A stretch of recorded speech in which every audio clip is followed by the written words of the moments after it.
What's your confidence? Well, clearly your goal now is to win the next election. And it struck me there's one of two ways, maybe both, that this could come about. One is that Modi is like, he's no longer godlike, as you say. He's sort of dented. He's down. He's not out, but he's down. Psychologically quite harmed, expecting this affirmation of his being above ordinary political mortals and not getting it.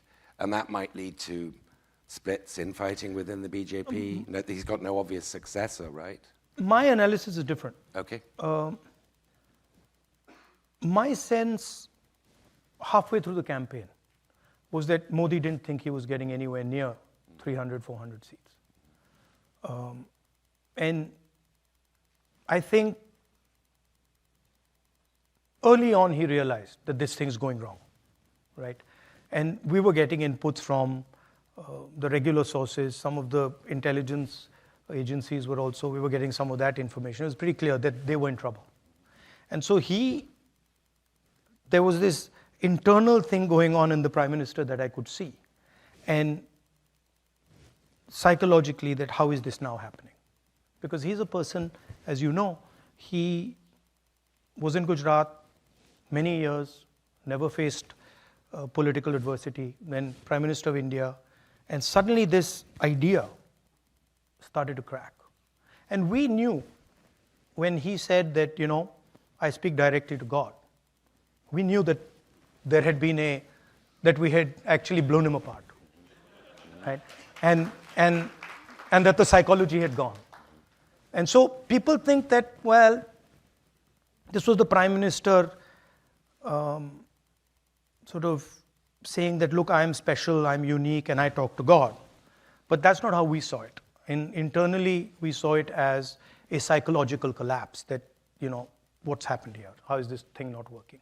And it's not just the Prime Minister, it's deeper than that. So what has happened in India, and you'll see it, is that the coalition that brought Mr. Modi to power has collapsed. It's broken right down the middle, right? So you'll see in these elections that they will struggle. They will struggle, yeah. Because the basic idea that Mr. Modi is running a government for the people of India is gone. Now the idea has been replaced. 2-3 ideas have replaced it. Number one, that there is a huge nexus between the government and 2 or 3 really large businesses. 2, that the lower castes, particularly the OBCs and the Dalits, have been taken for a ride. And this is a very strong, right across the board. And I mean, we poll it, we can see it. You promised during the campaign a caste census so that you could then update the share of public sector jobs. Well, you could expand the share of public sector jobs reserved for lower castes. See, there's the elephant in the room, right? Is when we talk about capture of institutions, when we talk about businesses, when we talk about the media, the elephant in the room is that 90% of India, OBCs, Dalits, Adivasis, they don't play the game. They're not even in the game, right? And that's really the elephant in the room. So the caste census is a simple exercise. And actually, it's more than the caste census. Caste census is one of 3 ideas. It's a simple exercise to say, okay, we've been, we got independence 1947. We've been going for a while now. Let's see how have the lower castes, backward castes, Dalits, how have they integrated into this system? What is it actually that they're participating in? And frankly, we've got the data. We've done our homework, we've got the data.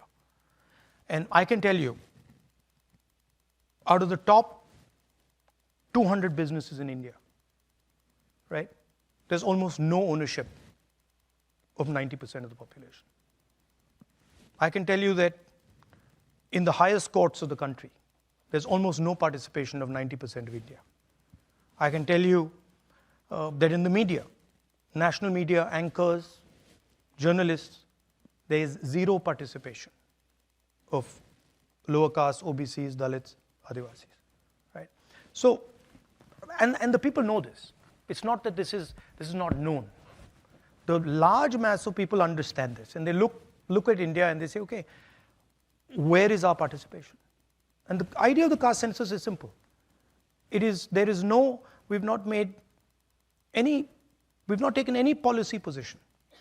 We're just saying, look, we want to understand, we want a snapshot to understand where we at. What is the participation level of lower caste, Dalits, OBCs, poor general castes, right? And that's really the caste census. Now, there are two other components, which we've also said, but have not really been put out that much. One is the idea of a socio-economic survey. So we want to not only understand how many Dalits there are, how many OBCs there are, but we want to understand what their social position looks like, what their financial position looks like, what their economic position looks like. And the third component, which I think is very important, is we also want to understand, we want to take a look at India's institutions.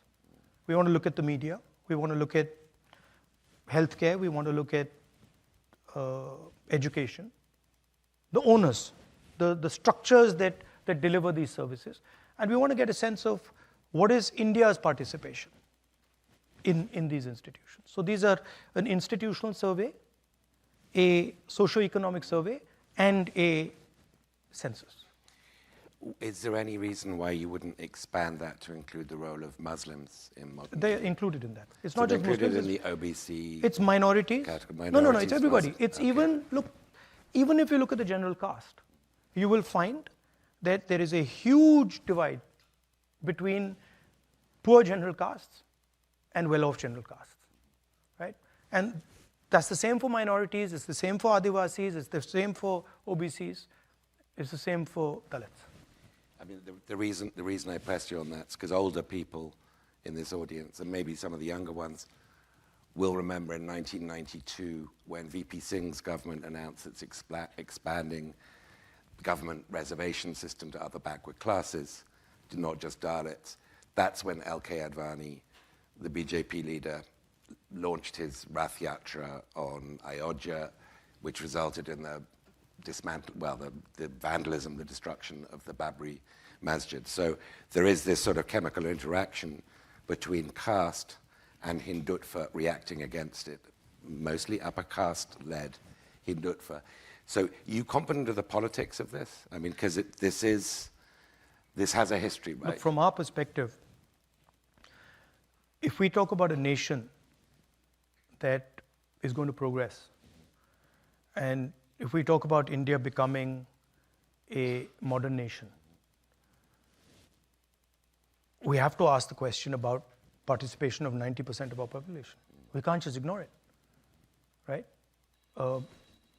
There's just no way we can ignore it, because frankly, if we go down this path, it's not sustainable, right? So it's not a question of caste or religion or Hindutva or anything else. It's a question of fairness.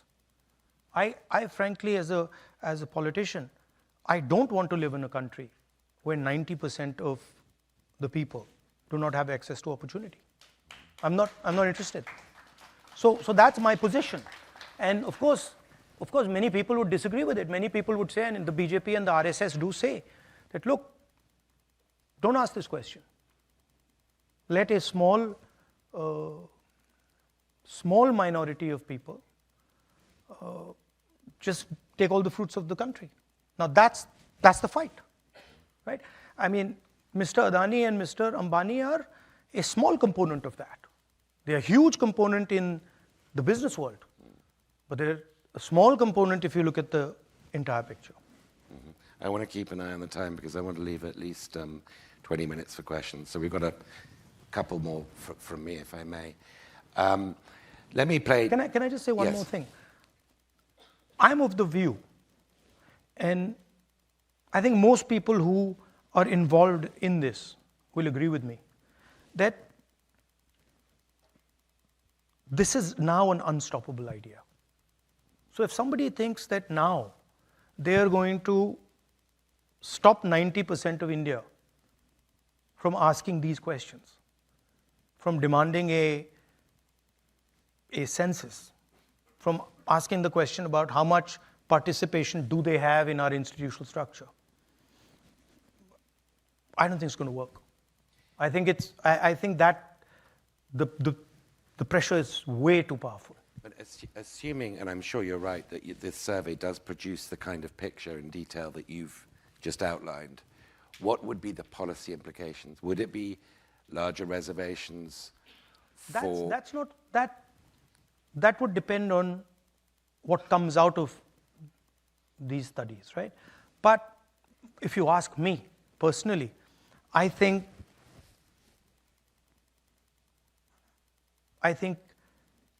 seriously increasing the amount of money the government of India spends on education, seriously increasing the amount of money the government of India spends on healthcare, providing a basic minimum to our people. Look, I'll tell you something, that just blew my mind. There's the NEET exam in India. Have you heard of the NEET exam? Okay. So I started studying the thing, and I got some people to start looking into it in detail, right? And it's mind-blowing what's going on, right? Do you know the pass mark of the NEET? 22%. Okay? So now this is how it works. If you get 95, 97%, you can go into any medical college you want. Okay? If you don't get 95, if you're not right up there and you get 95, 90, 85, 80, and you don't have money, you're not getting into medical college. And if you get 20% to 40% to 50% and you got money, going straight in. That's not an education system I want. That's not an education system I think India should have, right? So I don't think there should be an education system that is determined simply by whether you can pay 2 crores, 3 crores, 4 crores to get in. I think that's destructive to India. Now, it's the same with the healthcare system. One of the great, for friends of India and Indians in India, and overseas Indians, one of the great worries about India in the last few years has been the health of Indian secularism, the survivability of India's secularism, the belief, I think, that your family and the independence movement in general embodied, that India is strong because it's plural and diverse, has now been, at least partially, to some extent, greatly supplanted by the idea of a much more uniform Hindu majoritarian India. Now, you've talked recently about the store of love, and I think as a sort of rhetorical counterpoint to the implication that the BJP represents a store of hate.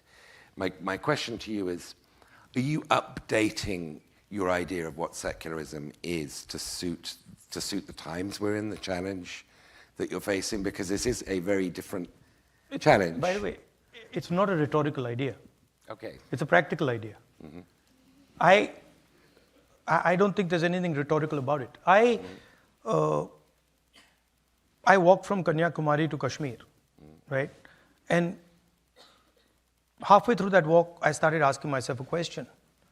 And I was in politics from 2004. And I started asking myself, why have I never used the word love as a politician? And nobody uses it, right? We use anger, we use hatred. Every day you can read it. Nobody uses love. And then I was like, well, let me try. It works. It works much better than hatred. And it works practically, right? So, and I can't stress to you how effective and how powerful it is. So it's not a rhetorical thing. Love and affection are values that everybody accepts. Everybody feels. You feel it for your family, You feel it for your country. You feel it for your friends. So why is it not in the political lexicon? Right? So I think it's not a question of redefining secularism. I think that there is a stream of politics in India represented by Mahatma Gandhi that starts with this question. And that was what his life was about. That we are not going to accept violence, hatred, anger as values. I used to, you're saying rhetorical, I was in politics from 2004 to when the yatra started. Nobody. If I used to meet them, they used to say, hello, Mr. Gandhi, how are you? Very nice to meet you. Lovely to meet you. Nobody ever said, I love you. Now, no, I'm serious. Now I walk out, I'm serious. I walk out to a restaurant and after the restaurant saying, we love you. Now, I mean, like, I don't understand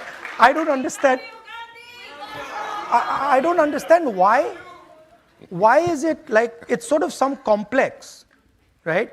That politicians have, that somehow they're not allowed to show affection for people, or they're not allowed to be affectionate, they're not allowed to be loving. And I discovered that, I did it in my yatra, and it's changed my way of looking at my work completely. So I think it's a very powerful thing. Stay ahead with our cutting-edge news app. Instantly access the latest shorts in just 1 minute and breaking news in just 50 words. Download now for a smarter, faster news experience.